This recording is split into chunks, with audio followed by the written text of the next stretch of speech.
Hello YouTube, Matt Guy here again. Earlier this week I'd received a message on YouTube asking if I could take apart a World War II firearm. And my P38 video, while it is a post-war production P38, I thought maybe that would have qualified, but you know what? It wasn't really a war production pistol, so I'm going to give you what you asked for. I am actually going to take apart my Swiss K31, which was made in 1942. It's wartime production. I know you all are, some of you may be thinking, hey, wait a second, the Swiss, weren't they neutral? Well, yeah, but they still have to have an army to defend their country. And this rifle, believe me, would have done the trick. It is very ballistically similar to the 308. It is a wonderfully accurate rifle. At 100 yards, if you have it on a bench rest, it will group at, well, basically a quarter, a 1-inch radius. It's an amazingly accurate rifle, very rugged. There are a lot of really cool things about the K31 that I could talk about, but I think you all want to see me take this thing apart rather than just gush on and on about how wonderful this rifle is. So, without further ado, the first thing is we need to take out the magazine. It's a 6-shot magazine. The next step is we have the bolt release lever, which is on the side here. Let me see if I can get a good angle on that. This is it right here. What I'm going to do is I'm going to push that down, and I'm going to pull the cam back and just slowly slide the bolt right out the back of the weapon. Now, if you'll excuse me, I'm going to put this aside. This is a 67-year-old rifle. I do not want to see it fall and hit the ground. That should do it. All right. This is the bolt assembly. This breaks down into just a few parts. It's actually, even though it's a very complicated weapon, inside it's simple. First things first, I'm going to take what's known as the cocking piece. That's this little thing with a ring here. Dirty jokes aside, come on guys, get your head out of your gutters. And I'm going to pull it back. I'm going to pull it back this way. I'm going to rotate it about 45 degrees clockwise. Let's see, you can see there. It doesn't have to be exact, but it just has to be between safe and fire. So I have it there. Next, whoops, it just came loose like that. Next we have the cam follower plate. I'm going to take this and put it aside. It just comes right out. There's no trick to it. So I'm just going to take this, put it aside. Next, I'm going to take the bolt. I'm going to rotate this a little bit. Just keep rotating it until this breaks loose. Now we have the cylinder, and we have the bolt, what's called the bolt plug, as well as the firing pin and the cocking piece. First things first, I'm just going to put this aside somewhere is nice and safe so it doesn't fall over. Now I'm going to take this cocking piece and I'm going to rotate it back to fire. There are two selections here. Just for reference, this is where the cam plate goes that we just removed. This is safe. On the bottom is fire. I'm going to rotate this back to where it was on fire and do it very carefully. So I'm just going to rotate it, and as you can see, it goes back in. This allows me to get to the firing pin more easily, as well as the spring. Now I'm going to compress the spring slightly with my thumb here, and I'm going to pull this off. You can see it just has a little notch on the side. I'm just going to pull it off. This is the firing pin. Put it aside. This is the firing pin spring. Just slides right off. And then the cocking piece just pulls right out. And I'm just going to take this. This is it. This is the last piece for the firing pin assembly. And then the last piece to take apart is the bolt. I'm just going to tip it over, slide it right on out. We have the bolt, and then we have the cylinder. What I like to do is I like to take a nice toothbrush, an old used toothbrush, and I like to get in there, just clean every area that I can reach with a toothbrush. Here you'll see that the firing pin actually comes out this little hole, and you have the extractor right next to it, this little hook looking thing that sticks out towards the top. I'd like to get a brush in under there, clean that out as best as I can.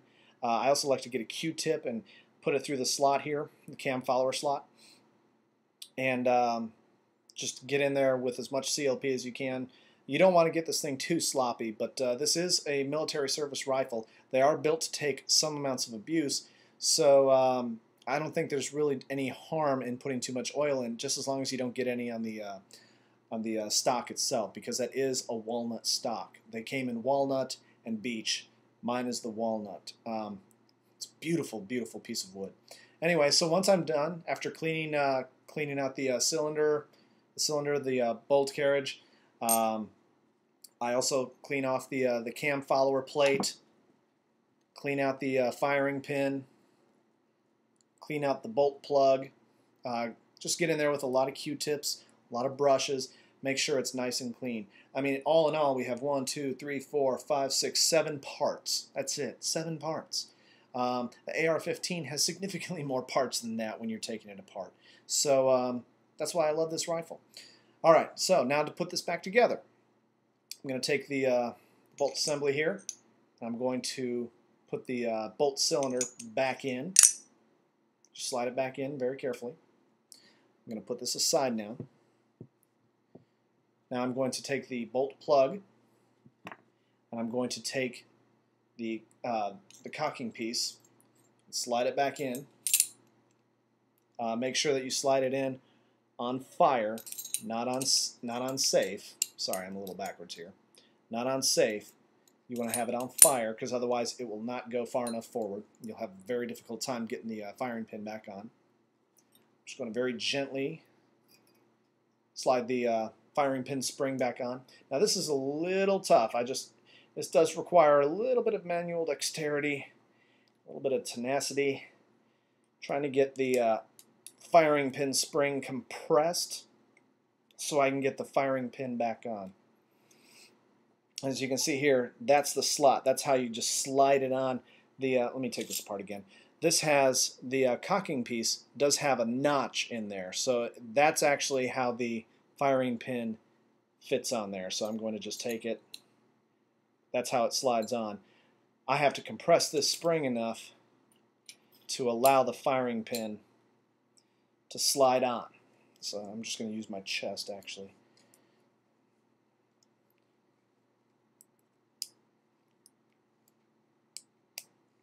There. So at this point now, this does behave as normal. I can put it on safe, I can put it on fire. So I'm going to take this now, and we need to mate this up with the rest of the bolt. So I'm just going to take the firing pin and slide it into the cylinder, just very carefully. Then I'm just going to wiggle it around and wiggle this around until it's all the way in here. Now I'm going to take this the cocking piece, and I'm going to pull it back. I'm going to rotate it that 45 degrees again, just like I did earlier. This will allow me to move everything nice and freely, all of the parts on the inside here. What you want to do is you want to take this what do they call it? The cam follower slot, and you're going to line it up with the cylinder. You can kind of see the opening of that cylinder right there. Let's see here. It's right there. You want to line those up so that you can then take the cam follower plate, slide it into the slot on the bolt plug first, and then match it up with the slot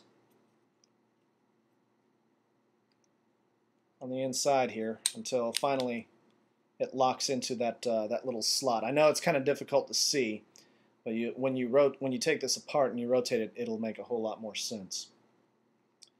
At that point, once everything is lined up, I'm going to hold it like this, and I'm going to put this back onto fire. Now everything is locked together. If you don't mind me, I'm just going to wipe my hands off. This has been covered in CLP. And then all we have to do, actually I'm going to use the tissue to grab the rifle. I don't like to get oil on it. You can see here the notches. The bolt has very similar notches. I'm just going to line them up with the cam follower plate. Everything just goes right back in. That's it. I hope you all enjoyed it. It's a wonderful rifle. I'll give a review of it later, so you all can learn a little bit more about its history. It's actually a very fascinating rifle. I love this rifle. It's amazingly accurate. It's very good. It's very simple to shoot, very easy to break down, as you could see. It only took just a moment. I hope you all enjoyed it. Let me know if you have any questions.